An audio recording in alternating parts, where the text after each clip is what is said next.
Burger King.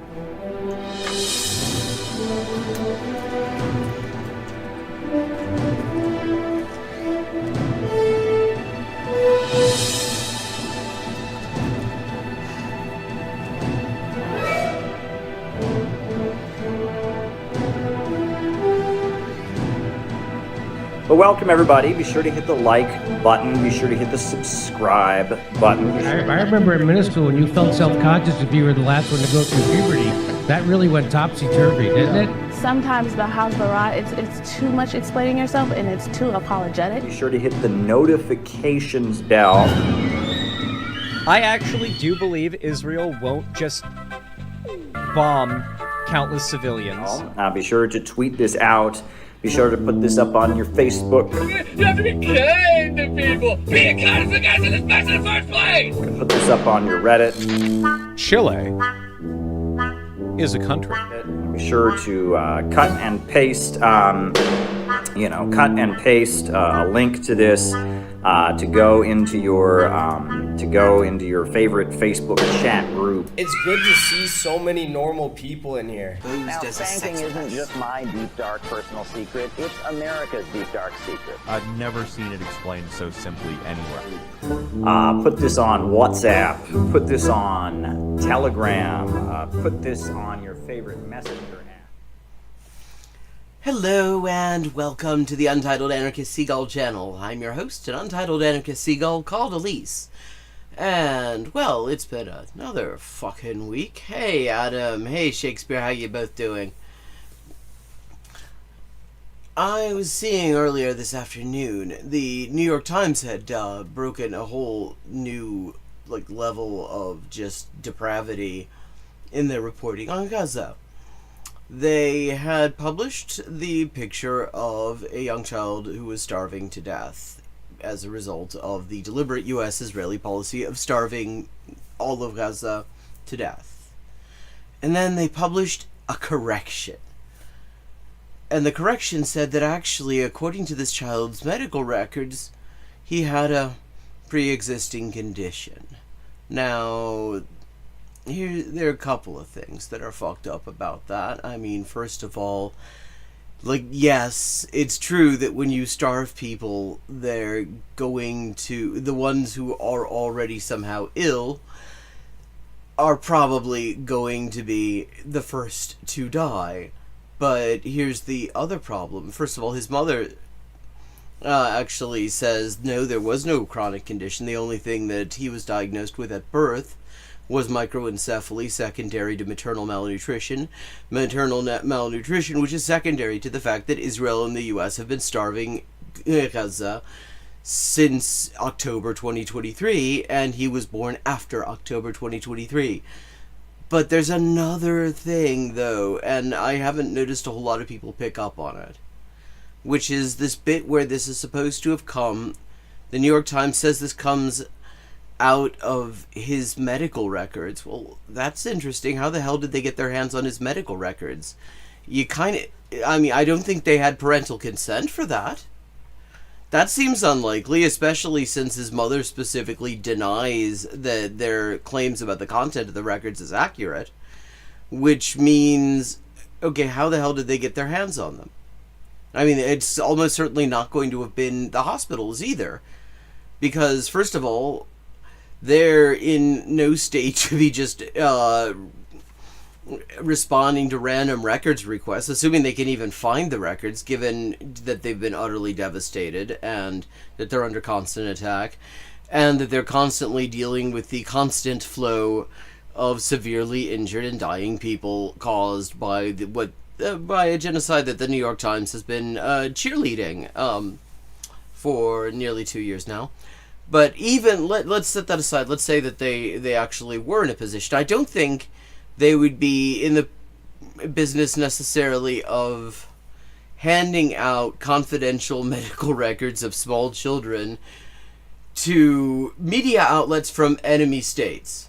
That just doesn't seem particularly likely, which leaves us with two possibilities, and the New York Times really ought to be pressed on which of these is the case. Because either they got these supposed medical records from Israel, In which case, the actual story is that Israel, when they were plundering these hospitals, decided to steal all of the medical records of the people in Gaza. That seems like it would be quite that it would be worth pointing out. Or they're making it up. Those are literally the only real possibilities. Either they got these alleged medical records from Israel, in which case there's also the fact that that means that Israel is, they've been in the control of a state that has every reason to lie about them and all sorts of opportunities to falsify them.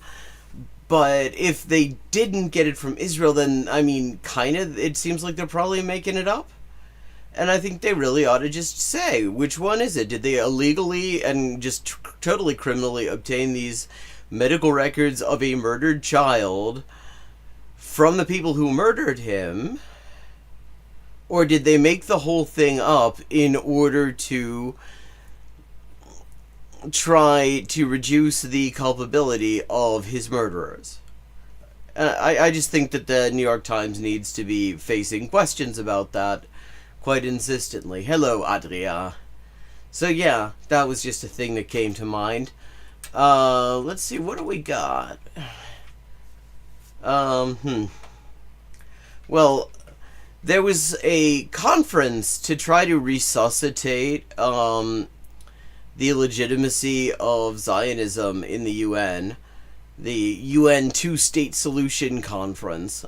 And I have the live... now the VOD of the live feed. I thought we might take a look at that. Also got some, Israeli streamer asshole is Palestinian embarrassed when a streamer lists the facts about Israel. And I've never heard of this person. Tal Oran is apparently his name. And, it sounds like he's probably... completely eligible for the Last JabroniCon.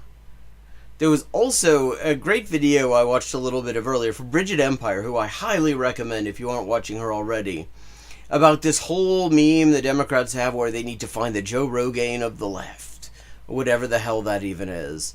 And it's quite worth watching. It makes a point that just doesn't make any fucking sense. So...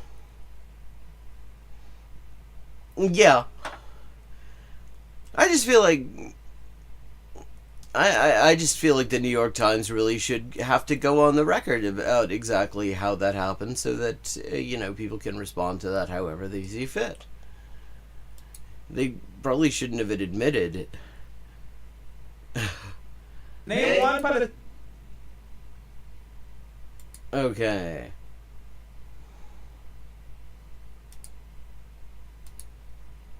Palestinian leader before 1948. Oh my god. Yeah, Al-Qassam. There's one. There was also the guy who actually won the election for the Mufti of Jerusalem, but was replaced with Al-Husseini by the British occupation.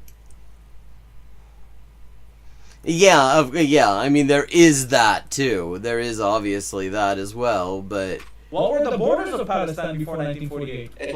The borders of fucking mandatory Palestine. It's not actually hard.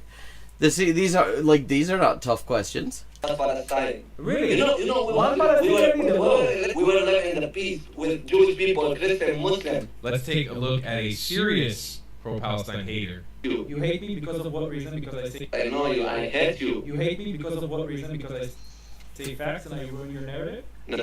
But, okay, so far he hasn't been saying facts. But okay, here we go. I don't know, because you're sharing something like liar, Yeah.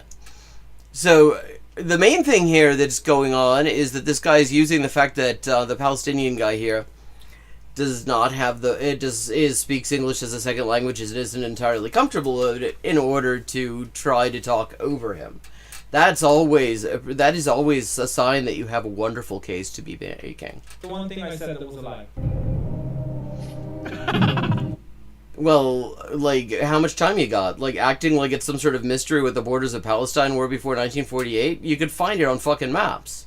Or the bit where you can't think of any Palestinian leaders before 48? What, you've never heard of Izzeddin al-Qassam? Like, the guy that all of the Palestinian resistance honors? Like, I mean, the Zionists love to talk about al-Husseini as if he were at all relevant to Palestinians, as opposed to being a British plant, which is what he was.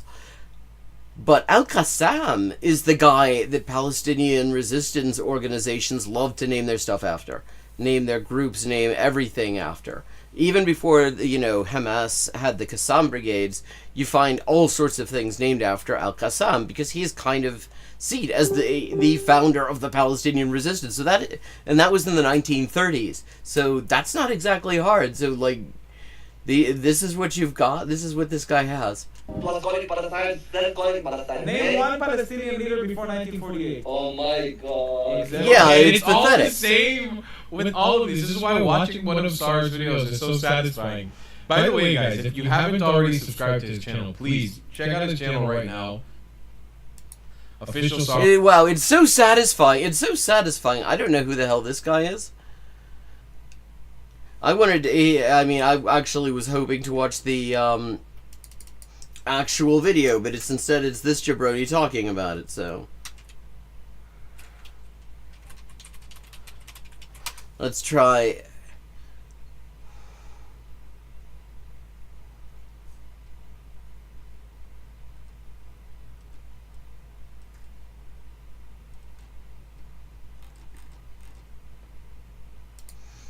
Okay, wow, he's got a fucking Gen AI image as his profile image. That's always impressive.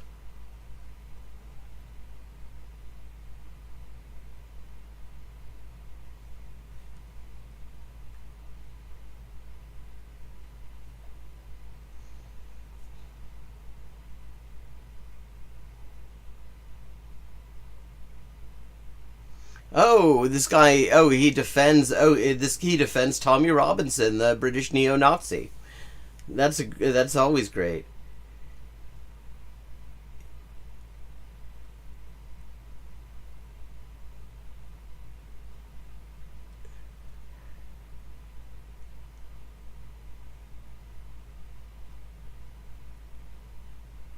They finally admitted the truth. Okay, let's try this out. Undercover Zionist interviews Palestinian pro-Palestinian protesters. See, and the first thing is, this is why you should be very careful about talking into microphones at protests if you don't already know this, because you don't know who you're actually talking to and what it's going to be used for, and whether you'll even be like quoted accurately or edited out of context. I've made that mistake myself a couple of times. Good one not to fall for, but let's see. You know, warning, these are not paid actors.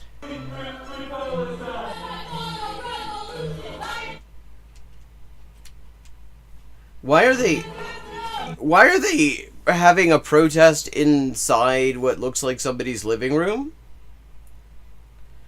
If these are not paid actors, they're not very good at protesting.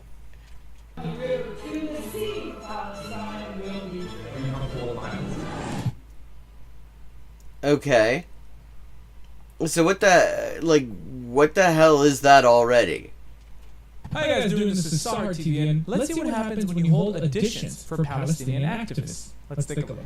What the hell is an audition? Oh, okay. Oh, wow, yeah, this is plausible. So, he claims to be the guy who is representing George Soros to pay anti-genocide protesters?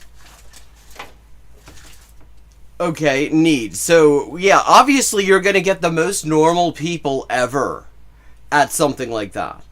Like, because, you know, because everybody just treats that as serious. I mean, let's just note that the New York Post, and this is a real headline, I remember it at the time, it seems to be saying that opposition to the genocide by Israel is a Jewish conspiracy. But okay, so obviously the people you're going to get when you audition protesters on behalf of George Soros to get paid to protest. Those are going to be totally legit people and not people just looking to take your money and take the piss. Some anti-Israel protests are actually paid gigs. Yeah, no, but that's not true. There's no evidence of that. That's a myth Nazis made up, actually. So we held our own auditions. well, if they were in fact paid gigs, why aren't you looking at the actual fucking? Why aren't you looking at the actual auditions? Why not talk about that? Maybe because there aren't any. And the results did not. Wow. My name is Lyle, the executive director of an organization called NJL. Yeah, you know who left. Yeah, right. Right, okay. Yeah, that sounds like a totally plausible... That's definitely a real name for an organization. Like, who exactly are the... Like, who's gonna walk into that and not think that that's a fucking plant? Either people who have decided they're gonna try to see if they can take money off of these dickheads, want to see who it is, or are just naive as hell and don't realize they are being played. We are an anti-Zionist organization. That does bother me. We skew a bit anti-Jewish as well. Right. Yeah, because, I mean, let's just point out that even the people who actually are anti-Semitic deny it. They don't just go, oh yeah, we scare a bit anti-Jewish as well. Nobody fucking says that. Who's in here, in this room at this point, genuinely believing this is real? There's theater background, like we did the first all-training production of Hello Dolly for Mall last year. Yeah, we did the first all-Latino cast of Kinky Booth in North Korea last year. Like, okay. Like, who's watching, who's in here? This is obviously fake. First all-straight production of Rent in the Congo last year. The actors that survived. I mean, first of all, he's just massively overdone that. I don't know, but a friend of mine actually ran into Robert Plant at a wildlife preserve in England a few years ago. I think really have an amazing time. We're trying to take down Zionism, which is the Jewish right to self-determination. Yeah, which, again, no actual anti-Zionist would ever say. Like, if this is supposed to be an undercover Zionist, which is really cute, because their cover is not good. This is one of the thing about, like, your hardcore Zionists, is they have absolutely no idea what the anti-Zionist arguments are. They, like, will not actually even pay enough attention to them to know to actually even be able to credibly imitate them. Wow, this is fake as fuck. This is like what is it, that guy of Project Veritas level fake. O'Keefe. Do they really need a homeland country? I've always said that Israel is the homeland of the Jewish people, and it's one homeland too many. Yeah, like, who are these people? Like, this is just clearly fucking fakes meeting fakes. Also, for the collapse of Western civilization. Yeah, right. We're trying to bring Sharia law to America. It's working in Europe right now. There are places. Like, they just decided they were going to just pretend to be a Nazi caricature. Yeah, I'm sure. Look at her. She does not actually look impressed with this guy. Which, like, you shouldn't be, because this is just so obviously fake. In Europe that have Sharia law. Even in today, when we look at the Hamas and everything like that, when they're releasing the hostages, you would see the hostages hug the quote-unquote terrorists. They love to show that they actually... Yeah, well, and it's worth noting, yeah, that actually happened quite a few times. Okay, that guy already... Okay, this guy sounds... Yeah, I mean... Okay, this guy sounds like he might actually be legit. Because he is immediately saying things that I could actually see somebody saying, but at the same time, how are you going to be legit? James O'Keefe, that's the name I was trying to get. That's the name I was trying to remember. Thank you, Adam. James O'Keefe. I knew it was something O'Keefe, but there's so many fucking O'Keefes, it's hard to keep track of them.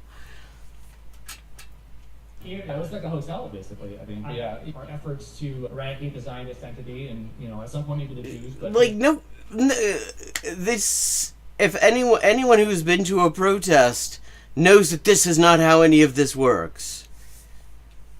Start with Zionists first, you know, they're clear about. You're comfortable with that? Yeah, everything sounds pretty good to me. Great. They asked the Nazis. The Zionists are acting like the Nazis. I'm not 100% educated, because I am of like Jewish heritage. But probably also should keep under wraps that you're a Jewish. Yeah, which already, I mean, really? This is another thing that just makes it just should immediately ring alarm bells for anyone who actually has any experience at all. Because an organization that claims to be anti-Zionist or pro-Palestinian or whatever, that is saying you should keep it under wraps that you're Jewish, that's not how that works. Person, just because we don't want to inflame. It can be very triggering for some of our comrades. You know, just the control of the media and the banks and the weather and all that. Like, anyone who shows up to this is... Yeah, they can't possibly be at all experienced. These are people who've never been to a protest, almost certainly. So either that or they're just paid actors. She's just nodding. Oh, yeah, I get what you're saying. Well, what do you do when you walk into a room like this with somebody who's saying some wild bullshit? You probably are going to nod along and then find an opportunity to leave. Do you mind if I take my coat off? It was leave on. Yeah, great. I'm gonna say, Hamas Just leave it on. Lyle is trolling. kills babies. Hamas kills babies. Israel kills babies. Israel kills everybody. I mean, that's true. Like, when are they going to be exposed? Like, the only people who have said fucked up things in here is this guy's own, like, really bad fake anti-Zionist. Okay, well, if anyone cites something by Project Veritas as, you know, actual evidence of something other than how full of shit Project Veritas is, or James O'Keefe, I mean, that's discrediting in itself, because either they do not understand, they don't realize that they're an operation that just makes fake videos, or they're cool with that. Great. Israel bombs children. Israel bombs. That's great. That's great. I mean, they're just saying things that are true. Let's do another one. If you're gay, you get thrown off buildings in Gaza. In Israel, they always kill gay people, and they hate gay rights. I mean, that's not entirely wrong. But I mean, the first thing to point out is no, actually, they don't throw gay people off of buildings in Gaza. In fact, throwing people off of buildings in Gaza is not really a thing. Except briefly during the George Bush coup in 2007, and that was mercenaries working for Bush who were trying to overthrow the election result. But yeah, I mean, Israel is homophobic as fuck. They are super anti-gay. Y'all throw people off buildings for being gay. Right, exactly. No one's fact check, right? There are no Jewish people in Gaza. Who? So what? Like, what's the point? I mean, I imagine that's not entirely true, because I know at least one or two Jewish doctors I'm aware of who definitely have been there at various times. There's no Palestinian people in Israel right now. Which is also, like, what? I mean, that's just wrong. I mean, 20% of the population is Palestinian. There's like 2 million. It's fine. It doesn't have to be true in order to throw it back. Israel took 250 hostages on October 7th. That's great. Well, no, they took over 10,000. Exactly. It doesn't have to be factual, but it's just about throwing that back out. They are so telling on themselves here. I mean, the wild thing about this is, like, this is supposed to be, okay, undercover Zionist interviews Palestinian protesters. What they said is total madness. But the only person actually really saying much of anything is dude, the undercover Zionist. Everybody else is just sort of reacting to it. And sounding unbelievable. Exactly, yeah, with an acting background. In the Zionism, they actually indoctrinate their kids into hating Palestinians. I mean, that's just true. footage of that being talked Like, out of everybody, this is the one person in this group who actually seems to have some idea what he's talking about. schools and whatnot. It's crazy because it's completely one-sided. Palestinians don't do that, you know. No, they don't need to. Israel teaches Palestinians to hate Israel. I started the war a year and a half ago on October 7th. That was absolutely started by Hamas when they invaded and Like accidentally it is, because this is wow, this is so fucking incompetent apart from everything else.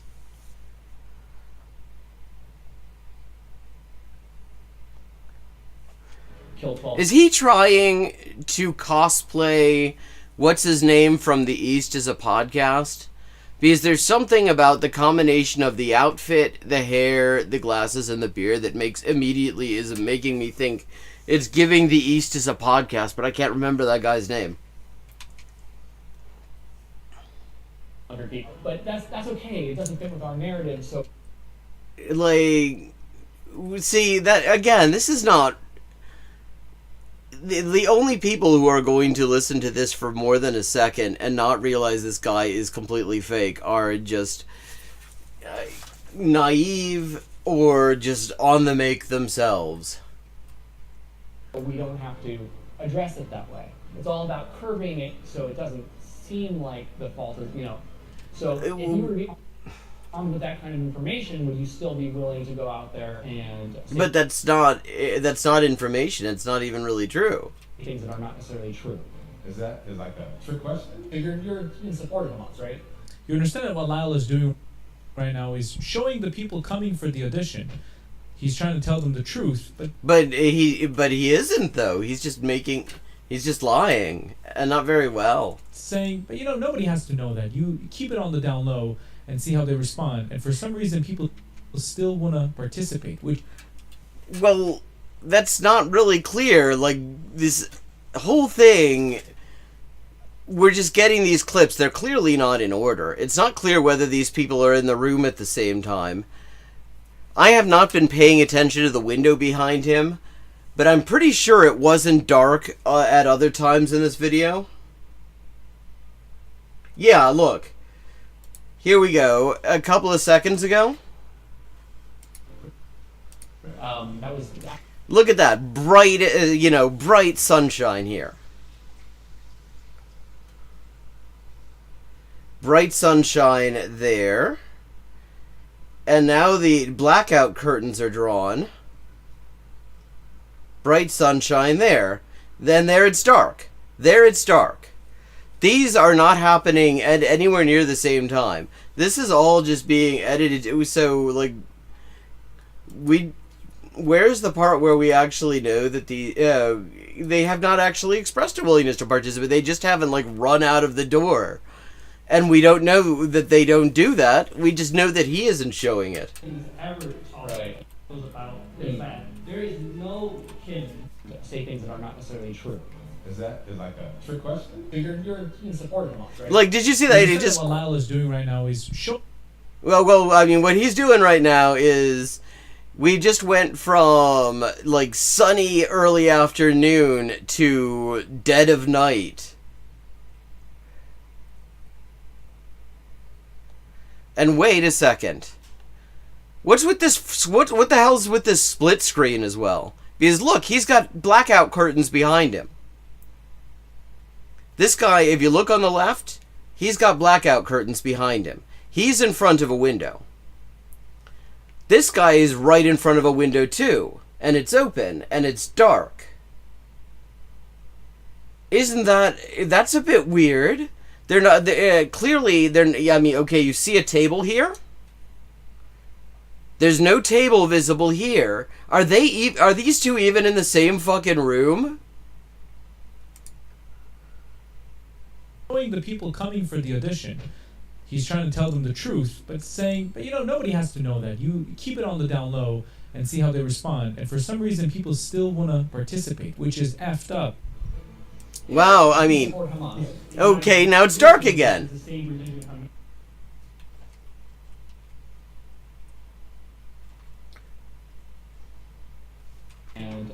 Oh wait, Instead that of went what back Lalo's further. doing right now is showing the people coming for the audition.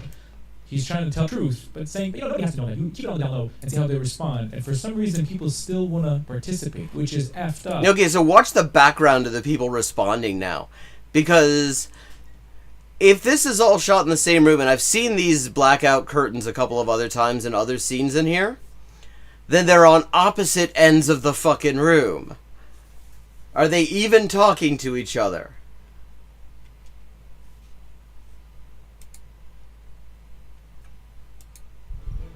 Yeah, you support Hamas. My religion, which is the same religion Hamas was about, is that there is no kid, no innocent killings ever tolerated. Right. You don't see it happen. You don't. Okay, no, wait. We've got a reflection here. And it's hard to say. It's kind of a blurry reflection. But the guy has a beard. So maybe it's the same guy. Maybe it's a different guy. It's hard to say. See, you just don't see that happening from his mom. Name one incident where they, you can't. Yeah, one of the things we're looking for in our leaders is what's called escalation. Sometimes our protest. Oh, well, wait a second. Now it's fucking bright again. And also notice notice that some people are dressed like it's winter, and he's dressed in short sleeves and in a short sleeve t-shirt. Like, what's that? And then we have how many different brands of water bottle here? Like, this is some James O'Keefe bullshit. This is the Zionist James O'Keefe, apparently. Escalate the violence. We have a team of lawyers on our staff who pay a little bit extra to get arrested. No, it like. Do you think that's something you can be comfortable with? Yes. I mean, that you don't being bailed out is not the same thing as getting paid to be arrested. Yes. Okay. Yeah, Well, for a good cause. it's for a good cause. Yeah. So do you have any hesitation with violence against children? If that child was trying to push Sure. a gun at me, yes. Yeah. Wait, okay. So that's a fucking gotcha right there. Because she said that if a child is holding a gun at her, she might be okay with being violent towards the child who's holding a gun at her. I mean, that's like nobody. That's totally beyond the pale. Nobody would ever say that. Did you spit on a Zionist baby? Yes, spit on a cool Zionist baby. So, isn't that interesting? Again, look at these clips. I mean, they're not gonna remember. Yes, right. It's just so refreshing. It's interesting because there are 2 video feeds, which means there should be 2 audio feeds. Which means that we should be hearing him on both. We should be getting him in stereo, and we don't. Which is, again, a reason that I can't help but think that maybe actually these were filmed at totally different times. You don't have principle. Hey, you just gotta spit on a Zionist baby. They're not gonna remember. And she's like, yeah, right. Well, because we're in his world, we're supposed to be pretending that we believe this. Oh, now there's a Coke can. Like, this, I mean, the editing here, wow, chef's kiss for editing people out of context. Right. These people are deranged. Motherfucker, your guy is the one who keeps on bringing this fucked up shit up. Nobody else is saying it. So this would not be self-defense. It'd be more like, just to drive a point home, for intimidation. Yeah. Right. I'm okay with violence so long as it's not on the protesters. On the protesters? Yes. Does that help? Like, what? So then who against? You kind of against like police? I don't understand. Yes. Okay. I'm not going to say anything that makes myself. Okay. Just like. I'm perfectly fine with violence, just not against other protesters. Against who? Yeah, against the police. Wow, the anti-Jewish movement is ridiculous. What movement? Like, these are just random people who came in off the street to a totally implausible ad. Hi, Badger, how you doing? We are watching, apparently, the Zionist James O'Keefe. He's making a fake video where he claims that these people are auditioning to be paid protesters because that is totally a thing. Because George Soros pays people to protest against the genocide, according to the New York Post. And so, like, the editing here is just so chef's kiss deranged. Like, just the deception is amazing. It's not very well done. And it's really not clear whether the answers and the questions even come from the same fucking conversation. Like, look at this. It looks fairly dark where she is. But if she's facing him, the sun should be facing her. She should be lit from the front by the sun because it is quite light out. But she's not. So who the hell is she? Where's this? Being the one person calling the room. Let's do some chants. 5, 6, 7, 8. Hey, hey! Ho, ho! 5, 6, 7, 8. Hey, hey, ho, ho.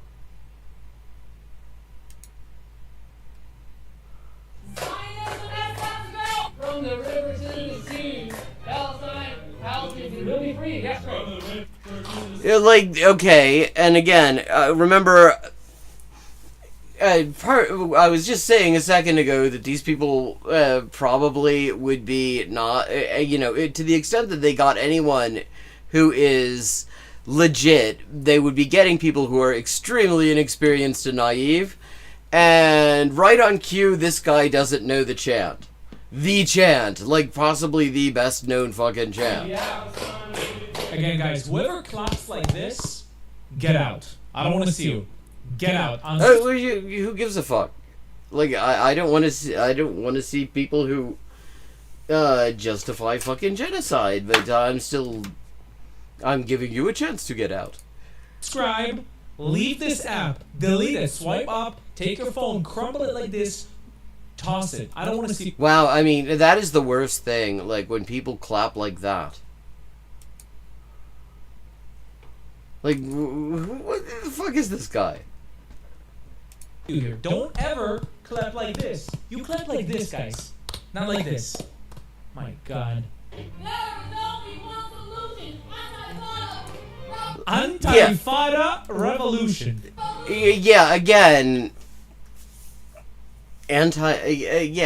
Again, so just one more bit of indication that they're getting people who have absolutely no experience and are totally naive and have absolutely no idea just how dodgy this is from its inception, even just at a conceptual level. Like, doesn't know the word intifada either. Like, if you've been to one of these protests, you've probably heard the word intifada. If you've watched news coverage about these fucking protests at some point, you will have heard the word. So, yeah. Yeah, again, I mean, this is clearly just very plausible. From the river to the sea, Palestine will be free. From the river to the sea, Palestine will be free. From the river to the sea, Palestine. Like, okay. I'd be interested in assuming that these people are not paid actors. And since he says that they're not, I immediately assume that there's a 50-50 chance that they are. Because everything else about this is fucking bullshit. But, okay. I would be interested in knowing who these people are and how they ended up in this room if they weren't being paid to just be the most implausible pro-Palestine protesters ever. Fantastic. Okay, that was great. Thank you so much for coming in. This was great, yeah. Wow, what a video. I can't even imagine. Well, yeah, that's all you can say about it. It was a video. Hey, Riveroon. Imagine the process of getting these people to come audition. I mean, honestly, that's got to be the least of it. The process of cutting that together in that random order. In fact, why don't you tell us about the process of getting those people in the room? Probably posted an ad on Facebook. What do you mean probably? What do you mean probably? Up for real. People showed up. They asked, what are these cameras for? They said it's for the auditioning purposes. And then everything from... Wait, is he saying that he had nothing to do with this? That point was pure gold. So If you've been questioning if pro-Palestinian protesters are getting paid, this video is enough to prove to you that they do. Where do they get? Well, how is this proof? Wait. The buses. Wait. So this video is proof that they are getting paid. Why? Because a handful of people who clearly had not been to one of these protests before responded to an ad that for some reason he's not showing us. He seems to be distancing himself from the entire process. And honestly, if I were responsible for that fucking video, I would distance myself too. Just to be clear. I mean, that is a totally understandable decision on his part. I would not want to be associated with it either. But, so how does this prove that they're getting paid? We didn't even see these protesters, these people getting paid for anything. They just showed up to a thing that said they were going to get paid. That just means that just proves that they're motherfuckers who need money. And yes, there are. That's like most people. The shuttles to the protesting sites. Who does? Well, there are donations. That's who pays for the fucking bus. You don't think... Wait. Because he thinks that he's saying because there are shuttle buses to protest sometimes. I mean, not often in my experience, but sometimes that means the protesters themselves get paid because somebody hired the bus. That logic is that is airtight logic. It doesn't make sense people just go out and protest and literally know nothing about this. When you ask a protester about a sign that they're holding... Well, yeah, usually people protest and they know at least a little bit about what they're protesting about, in the sense that they know why they're out there protesting personally. But I'm not the one trying to come up with fake auditions of people who are being told that they're auditioning to be paid protesters. Those people are going to tend to skew in the direction of not knowing anything about any of this. I think that's pretty clear. They'll say, oh no, somebody just handed it to me right down the street. That makes perfect sense. Yeah, it does. That happens all the time. There are organizations, like in Britain, the Socialist Workers' Party is a good example of this. They print out truckloads of fucking branded placards, and they just hand them out to people. They don't care who's holding them.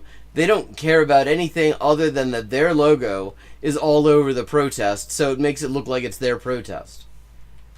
Protesting for things you know nothing about. The pro-Palestine movement is an absolute joke. And the pro-Palestine movement didn't make that video, though.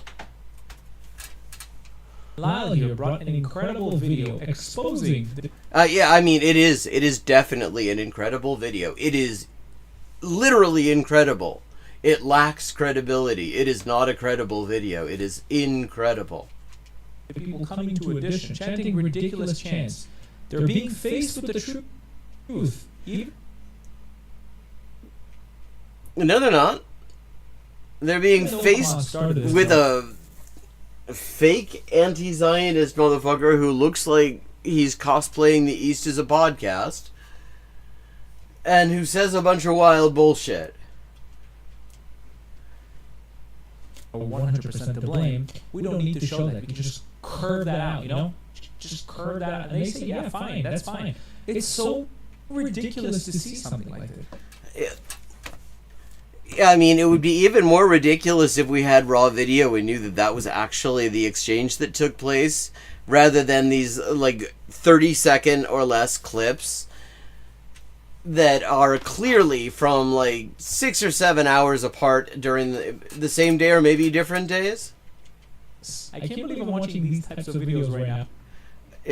I have a feeling that it's actually quite believable that you'd be watching these types of videos right now because, like, you sought this one out. This is somebody called Tal Oran. He's Sahar TV is the name of this channel, and he's a really, really low quality, low effort Zionist propagandist.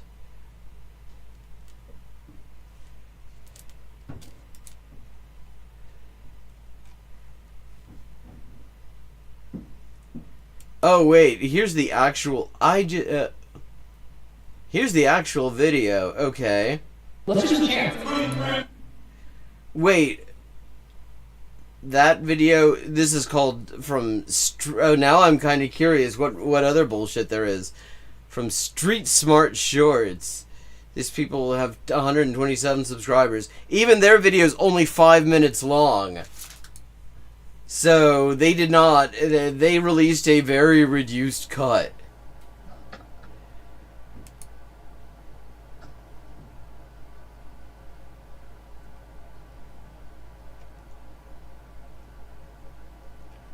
Wow. Yeah, these are the sorts of rabbit holes one goes down when checks one's recommendations. But okay. Wow, I mean that was a thing that we saw. I don't even understand. Now we also have Graham Linehan saying that he was never transphobic, apparently.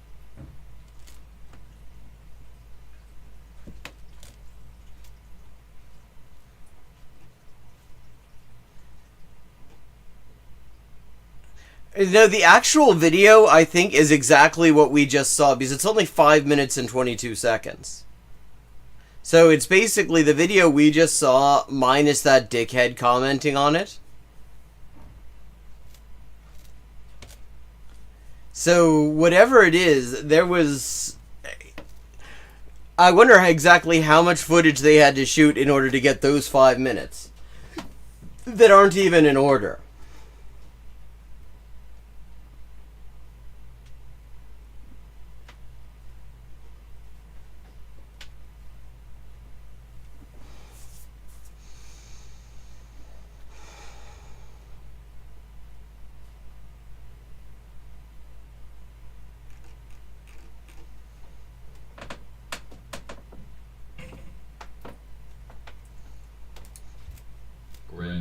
How you doing, man? Good. Oh, okay. So let's check in with Graham Linehan. Last I heard, he was the most divorced man in Norwich, having basically thrown away his entire life because somebody pointed out that an episode of a show he was involved in making in the 1990s was kind of transphobic. And do you all remember, chat, like, this is a long time ago, the David Chappelle show on Comedy Central, back when he was funny, he had this thing called When Keeping It Real Goes Terribly Wrong, and it was like people who could either just let some bullshit go, or they didn't. They could have just let something go and just said, yeah, okay, but instead they had to go in 100%, and it ended up ruining their lives. That's Graham Linehan. How are you? Yeah, not too bad. When I last spoke to you, it was just before lockdown. No, when is this? How old is this video? Oh, this is a year old now.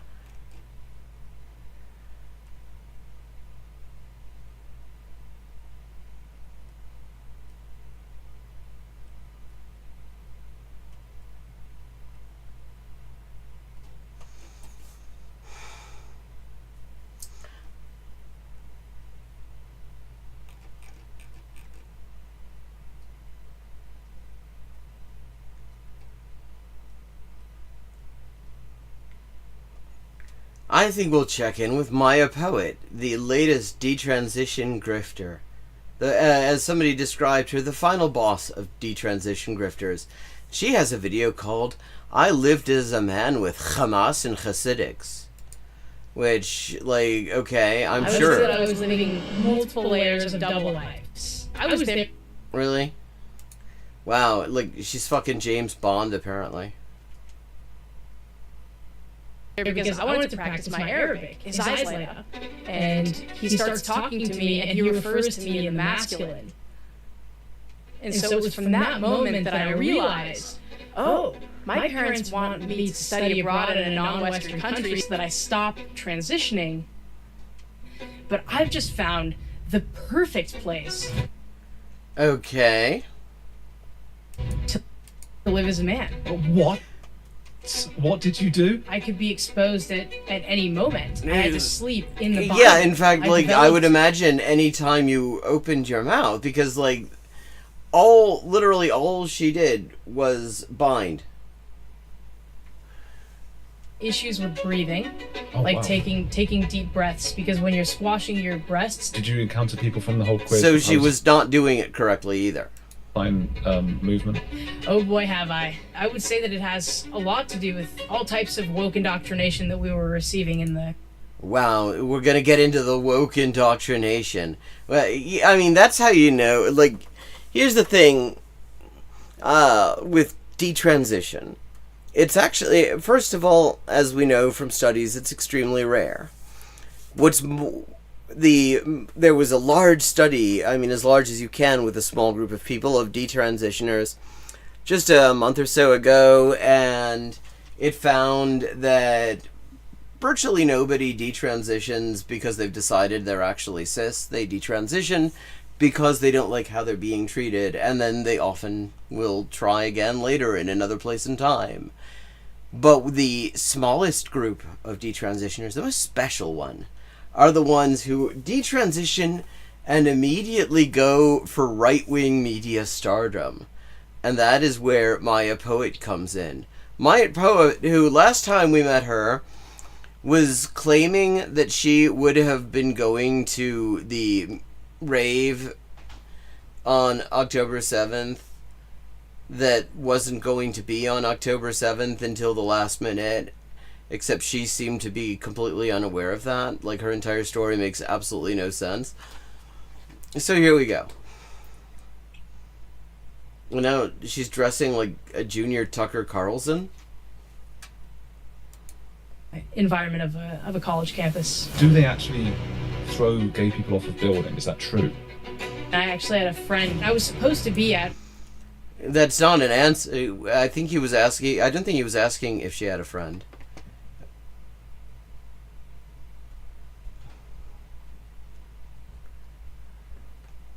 Let's see. I'm just looking through these chapters.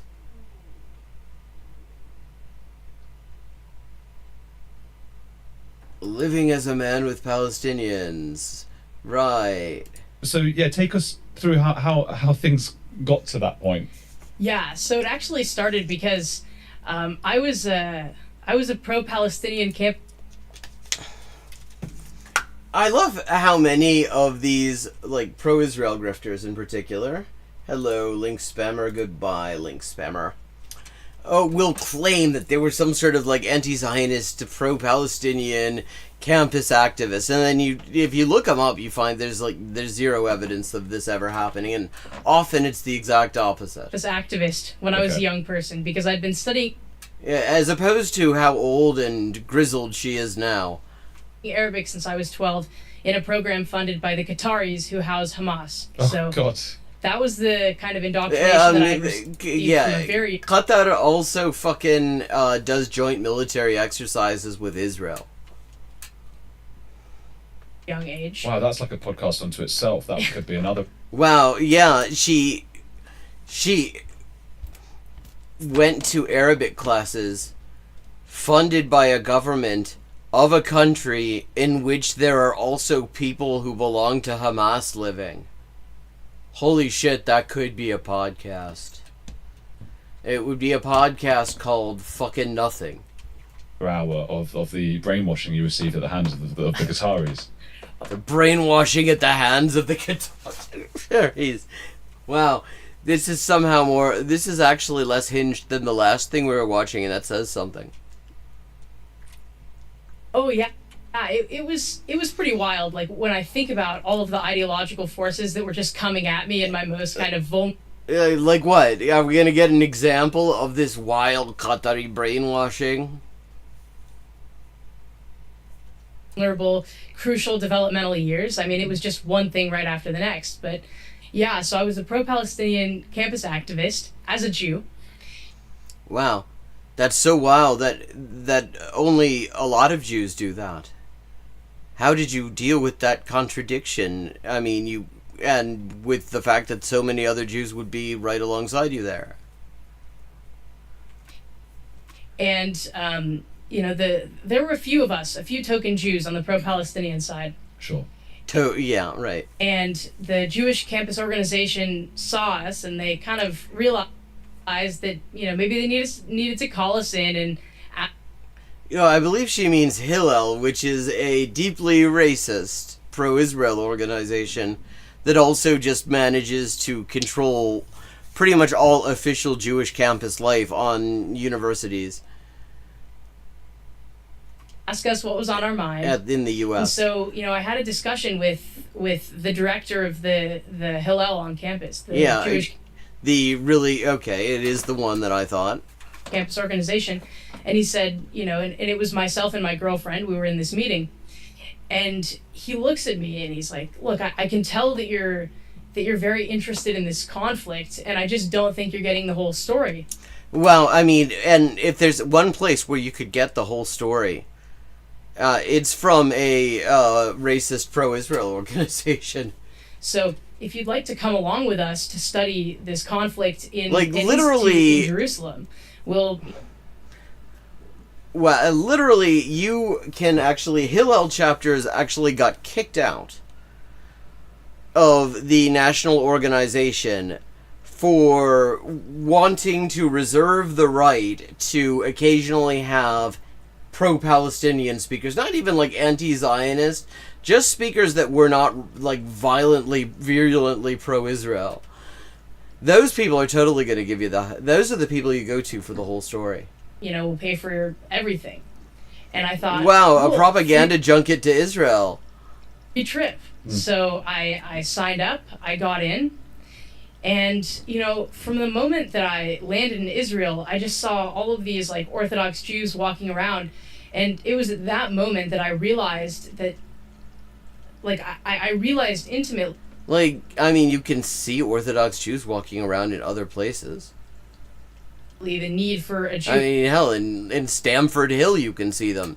Go to Williamsburg in Brooklyn. Lots of Orthodox Jews walking around there.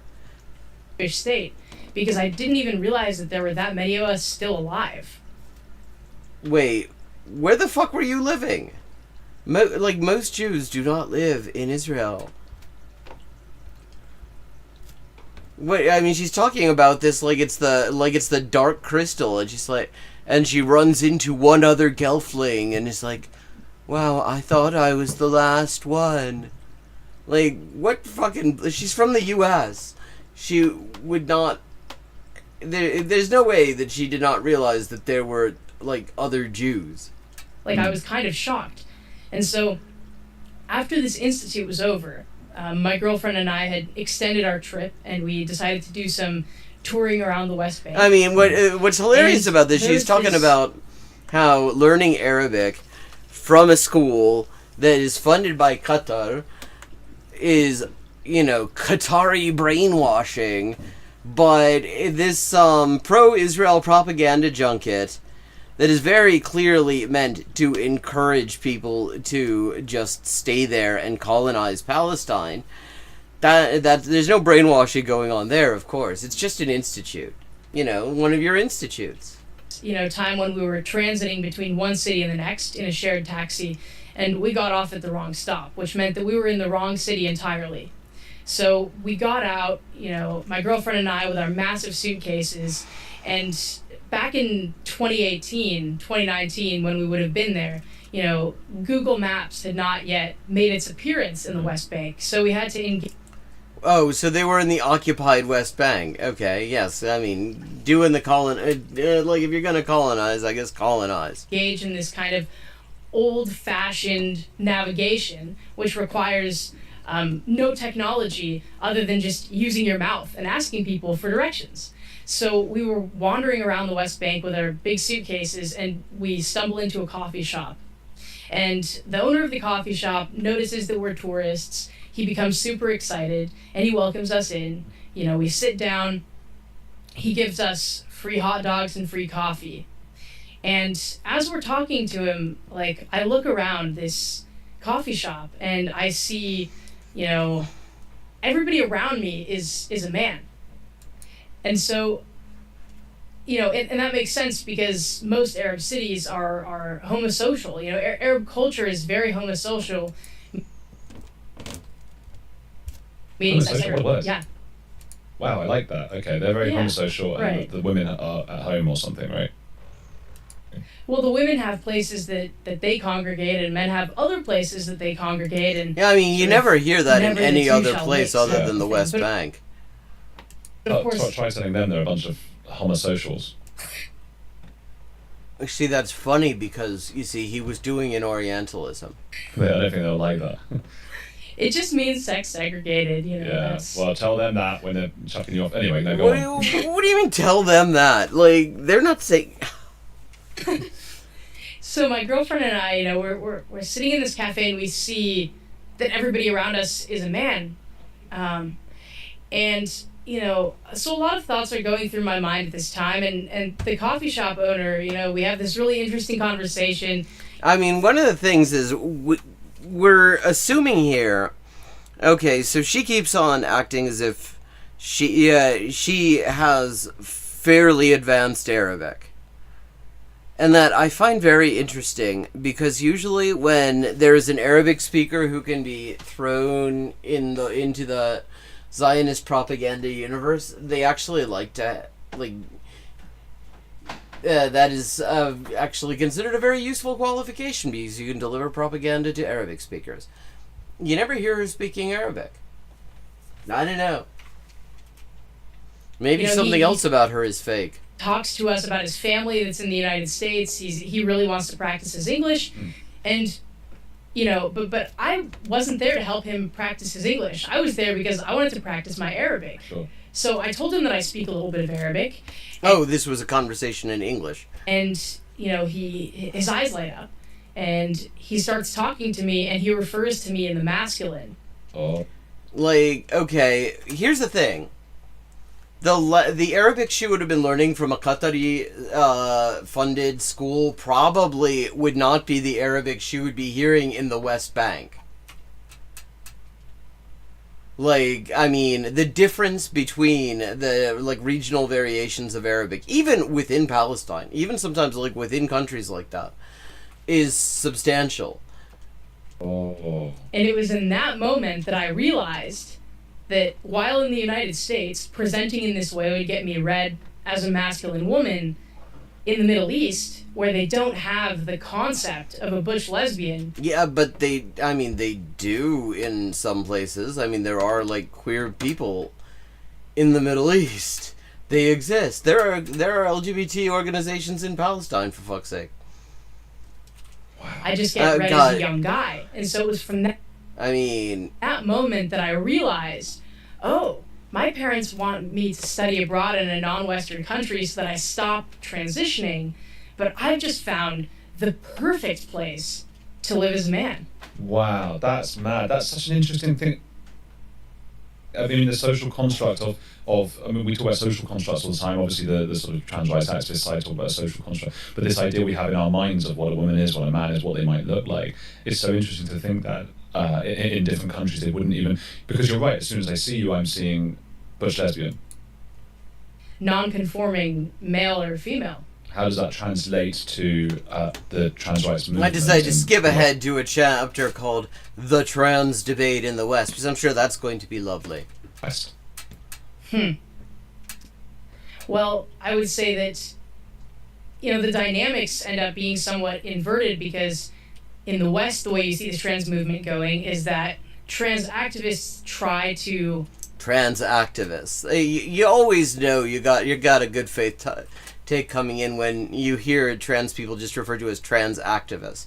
And the reason they do this, for anyone who's unfamiliar with this, is they deny that trans people exist. They think there's only transgender ideology. So you can't have trans people, so you call them trans activists.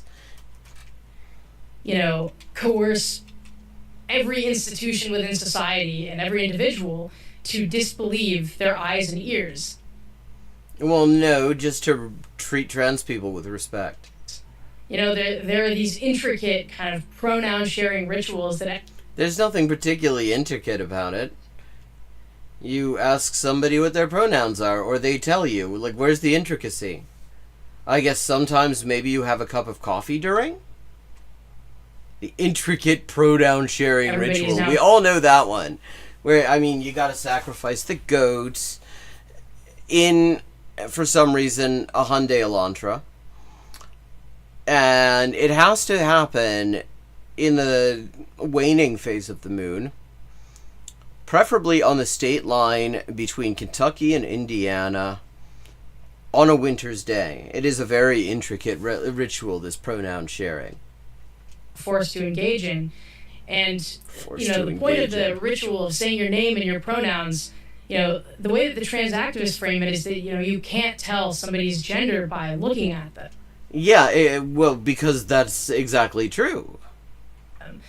I mean, at most, you can get an idea what their gender expression is, and often those things will correlate, but not always. So, no, you can't know. You can guess. And if you want to avoid guessing and possibly making somebody uncomfortable by guessing wrong, then you ask. I mean, wow, what a fucking intricate ritual. And of course, I don't buy into the concept of gender anymore the way that these trans activists do, but what they're basically trying to you know, get everybody to believe is that, you know, that our eyes and ears and our ingrained, inborn mechanisms for detecting the sex of the individual with whom we are engaging or speaking. Our inborn that there's mechanisms. something, you know, either old-fashioned or incomplete. Well, I mean, they're both of those things, and they're also not ingrained. Like, what she's describing is the fact that there are cultural signifiers that tend to indicate gender. And they're cultural signifiers, and they change. They've changed a lot. Like, she just literally gave an example earlier in this talk. Or just plain wrong about the way that we're able to, you know, detect the sex of an individual. When it's one of the most fundamental kind of, you know, But it working isn't. operations that our brains have, because it Wow, is such a it is a fundamental brain operation. fundamental thing for a sexually dimorphic species to be Which able we're to not. figure out, like, if they're communicating with somebody who could be a potential mate, I mean, this is just such deep neurological wisdom here. who could be a potential threat. You know, I mean, so the trans movement in the West is really trying to get people to question reality fundamentally, where Well, to question whether the cultural construct that we're given actually is reality, for example, because it turns out in many ways it's not. whereas when you take a transgender existence like the one that I was living in the Middle East, you have I mean, not really. people who have these very, very strict, you know, gender norms or sex stereotypes, and it's almost as if markers of biological sex, like maybe hip to waist ratio, or like even if Oh, wow, she's gonna do some transvestigating. a woman binds her breasts, you can almost always tell that this person is still female based on the hips or based on the size of the hands or the feet. Well, yes, unless they take hormones, in which case those things change. Like, literally all those things that you just described change in one way or another if you take hormones. Like, all the things she's talking about, this ingrained mechanism, they're all totally dependent on adult hormone levels, and they are very much subject to change.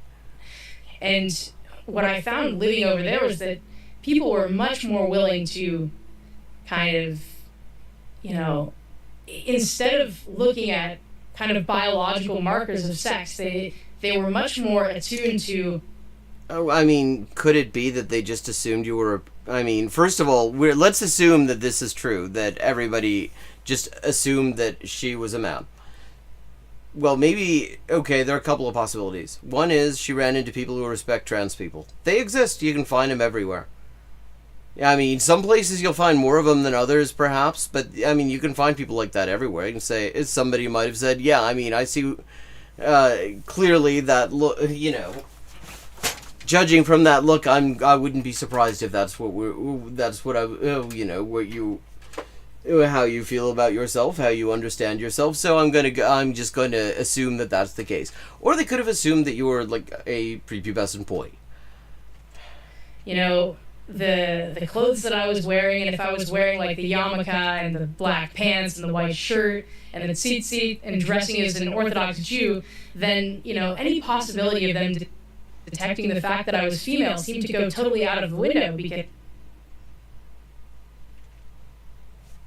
they just assumed that women would never wear men's garments.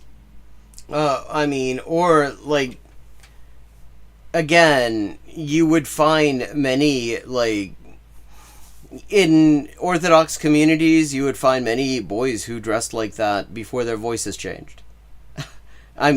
So that could also be the assumption. She is really great with the fundamental attribution errors. That's interesting. I think I have a vague life philosophy of, not too much of anything. Don't do too much. Too much of anything is bad, but try and be a bit reasonable and in the middle of things and to understand things. And I think, except bullshit. He definitely cannot get too much bullshit. Otherwise, he would not be interviewing Maya Poet. On this kind of spectrum that you've spoken about, if you put the sort of the Orthodox Palestinians and Israelis, or the Jews and Muslims on one side, and Palestinians aren't all Muslims. The woke on the other side, it seems like anybody. Yeah, except you wouldn't put them on the other side because there's actually overlap in those groups. In the center of that spectrum, who's not religious one way or the other, would have figured you out. Really?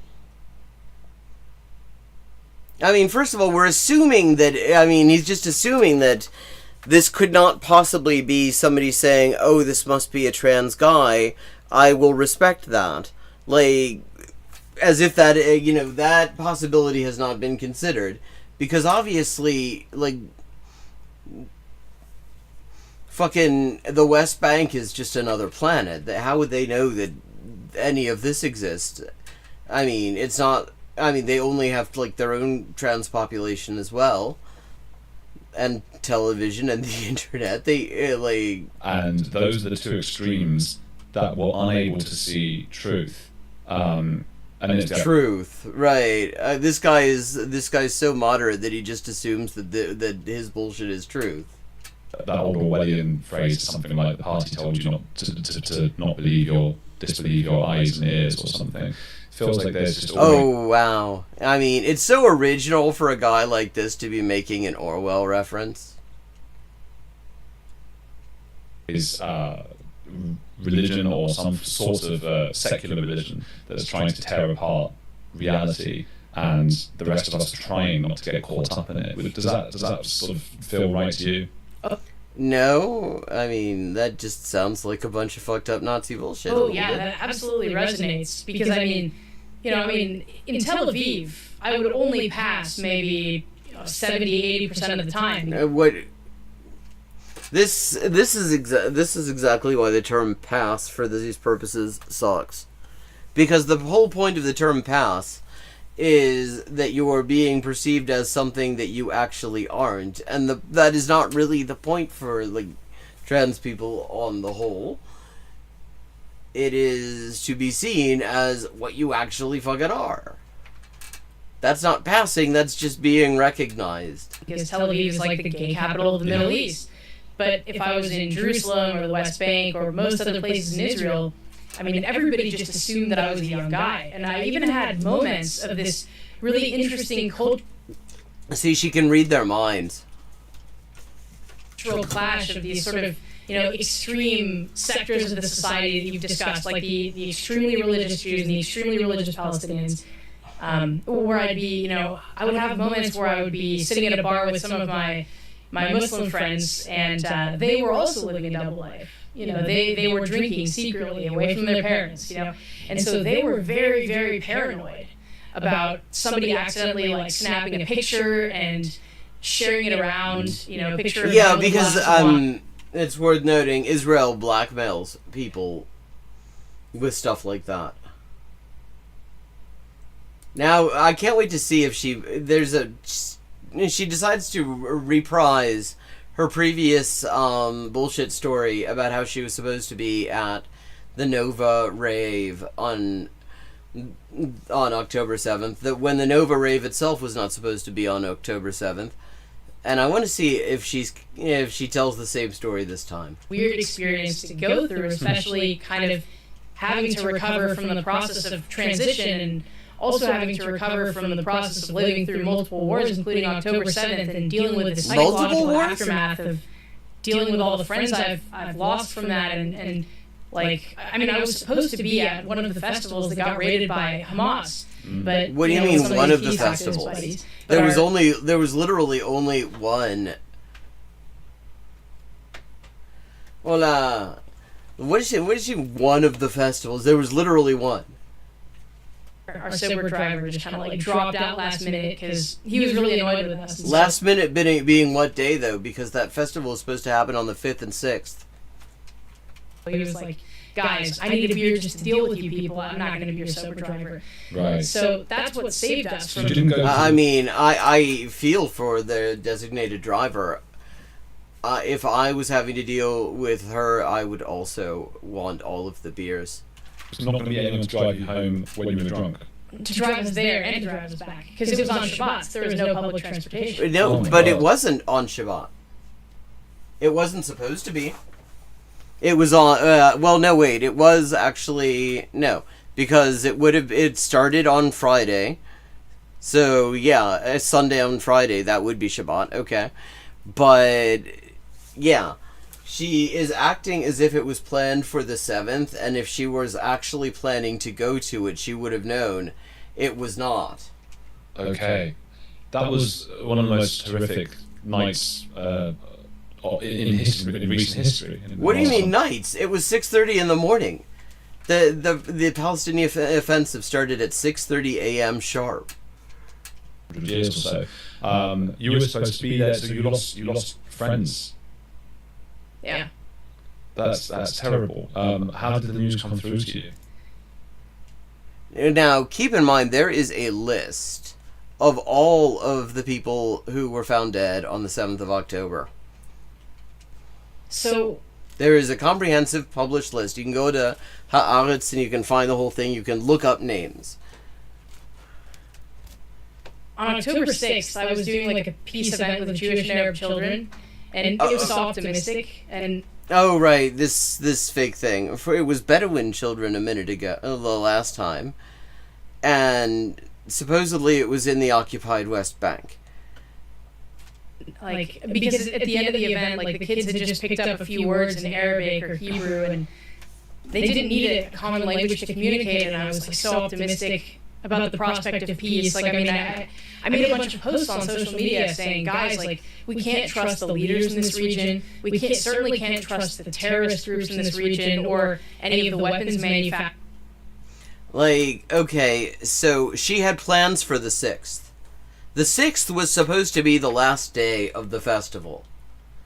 See, I was actually curious about this because there was some ambiguity in the last one of these of hers, like, that we watched, like, what was it, the week before last?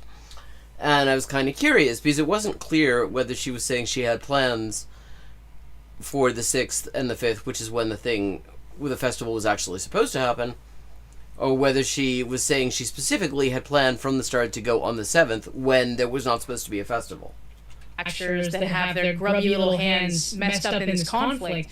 But what we can do is educate our children to understand that they are not each other's liberal Zionism enemies, but that they are intensified. each other's neighbors and even potentially each other's best friends. So I made all these hopeful posts on social media, and I was just so excited about the prospect of peace. And then, you know, I went back to my apartment, and on October 7th, I woke up at 8 in the morning to a siren. Okay, let me just note. The festival, the attack began at 6:30 a.m. local time. The festival, which had been extended at the last minute to the 7th, was called off immediately, according to the organizers. They said the minute they heard rockets, which would have been around 6:30 sharp, because that's when they were very nearby, so they would have heard them straight away. So, like, within a couple of minutes of 6:30 a.m. that day, they called it off and sent everybody home. So she wakes up, and so she was planning on being there. She wakes up an hour and a half after. It was already and the city that I was in, we weren't used to getting sirens during war. I mean, maybe we would get one or two symbolic rockets, just as kind of like an FU, you know? But it wasn't meant to do any massive destruction. But I mean, like, literally, these rockets basically never do. But so at first I thought maybe they're just testing the siren, you know, to make sure that it still works, because they do that every now and again. So I went online as the siren was blaring. By 8 a.m., it's worth noting, according to Colonel Nov Erez of the Israeli Air Force, who was speaking in an interview with the Haaretz podcast to defend the reputation of the Air Force against smears by Netanyahu, who said that they were asleep at the wheel. He said by 7:15, they had already confirmed that the Gaza division, the entire Gaza division and all of its component brigades had been completely shut down. They were impossible to reach on the radio. The entire division had already collapsed by then. And I tried to look up, like, is there a scheduled siren testing today? And by the time the webpage loaded, you know, I just heard like 6 explosions right after that first siren, which means that there were 6 rockets that were intercepted. And then right after that happened, it was another siren, and another siren, and it took me like a few seconds to realize, oh my God, this is for real. And on that morning, as I was hearing these sirens and I was like really sweaty and I was nervous, I didn't have time to put my binder on. This is her detransition epiphany, which is packed up in her wonderful story about how she totally is a survivor of October 7th, because if she had actually if she had been someplace else, she would have been where it happened. It's kind of like how I survived 9/11 by being in Cincinnati. I just had to layer on a bunch of shirts, you know, and run for it. Just run to the bomb shelter as fast as I could. And I was in this new neighborhood, and I didn't know where the bomb shelter was. And it was really, you know, in those moments that I was running from rockets without a binder that, you know, I had... Wait, you didn't, instead of putting your binder on, you decided what would be quicker is to layer 5 or 6 fucking shirts on? To feel my body move naturally without the constriction of that binder. And, you know, even though, like, by October 7th, I had already realized that the transgender movement is built on a stack of kind of falsities and unprovable claims and lies and logical obfuscations. Like, I knew it was all nonsense by October 7th, but, you know... Oh, well, that's interesting, because in other versions, she said that October 7th was what made her decide that she wasn't trans, and instead to become a professional right-wing grifter. Knowing and the kind of disindoctrinating yourself from a kind of cultish set of beliefs is one thing, but actually no longer embodying the vestiges of those cultish beliefs is another. And so when I... So which is it? Okay, so she just realized that what she said is totally inconsistent. Had to run to the bomb shelter without that breast binder on, you know, and I had to feel my body move. It was in that moment that it became so clear to me that while I had spent half of my life believing that my natural, healthy female body, existing in its natural and healthy state, was existing in some kind of state of pathology because it was at odds with my, you know, male brain or my male gender identity. Like, okay, those moments what I love about this, apart from everything else, is that, okay, so the way she's describing this epiphany is essentially that she was running frantically and braless, which is not exactly, I mean, that is actually kind of a pain in the ass. I think you wouldn't find that most, like, you know, most cis women, probably most trans women either, would say that is the best, that is the best way to experience breasts. because it actually throws you off balance a little bit when you're running. It's kind of a pain in the ass. It's like it's why sports bras exist, actually, which... It's running from rockets that I realized that my body is not a pathology. That it's actually capable, and that I owe it to myself. Capable of what? To maintain the intactness of my body in order to survive whatever chaos life throws at me. Like, that doesn't make any sense at all, though. And on that note, it is time to wrap it up. Thank you, everyone who joined in. It's always good to see you. I hope you enjoyed the stream. And if you enjoyed the stream, I will be back tomorrow night at 11:30 p.m. U.S. Eastern Time, and I look forward to seeing you then. Just a reminder, I'm not going to be on for the hyperpolyglotting stream at 4:30 because we're doing the memorial for my mother's late husband, and so I will be back there actually on Friday. But I will be back here tomorrow. Have a good night. Hope all is reasonably well.